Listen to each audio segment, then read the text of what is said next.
Okay. How do you filter for sex, though? What do you say? How do you filter for sex nowadays?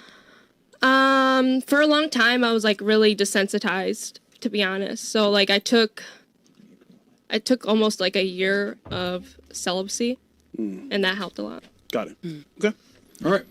What about you? You also you put career first. Think about how it is for a man. Why a career? She's both for sharing that though. She's both for sharing that. Just Real, because Mike, please.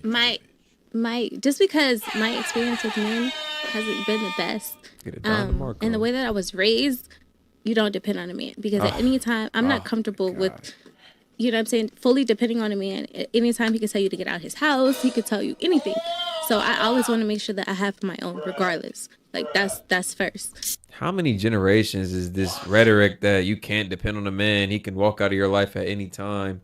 When females overwhelmingly are the ones that are leaving these relationships. Oh God, if anybody's walking out your life at any time, it's women. God. Let's keep it a buck. That shit is hilarious. Like it's crazy how y'all put that image on us and then y'all do it yourselves. And in marriages, y'all are incentivized to leave. And here's the thing, like, we don't complain about it, but then when a man leaves, oh, it's a big problem. Oh, now he done left his family. When women do, it's oh, she's finding herself. It's like crazy. They are sick. Secondly, he will come first, you know, or he'll come second. Just because I don't care how much money you have. Like, if I truly love you and all that, I don't care how much money you have. Like, that doesn't matter to me. As far as my lifestyle goes, I tell my man everything up front. Like, they always say that when they're dealing with, like, you know, millionaires or rich niggas is a way to, it's try to disarm them. Like, I don't care that you got a hella money and all that. I'm like, Charlie, you wouldn't be at my table if I didn't have this money.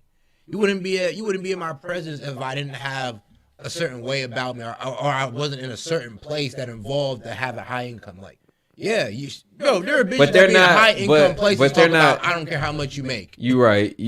But let's just say some women aren't applying that critical thought to say, okay, well, I had to meet him in an expensive section. I had to meet him at an expensive restaurant, or I met him even on this side of town and he was driving his car.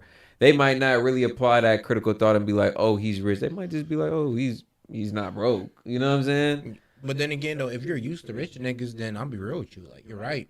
Right. Not all females. Not all female, but I can see the 9s and the 10s. I can see a 9 and a 10, and she's about, arguably, she could be a 9 or a 10. Arguably.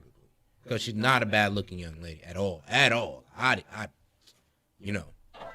Yeah, he said, I spit my little shot. Man. This is what I do. I'm a dom. I'm a dancer. I'm a sexologist.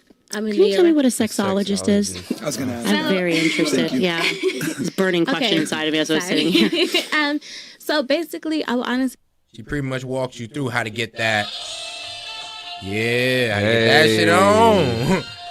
But all right. You say a sexologist is basically a therapist. If like to really like break it down, because I have to study people, I have to read body language. But honestly, being a sexologist, so to speak, it's just people just talking to people. Like I do lifestyle parties.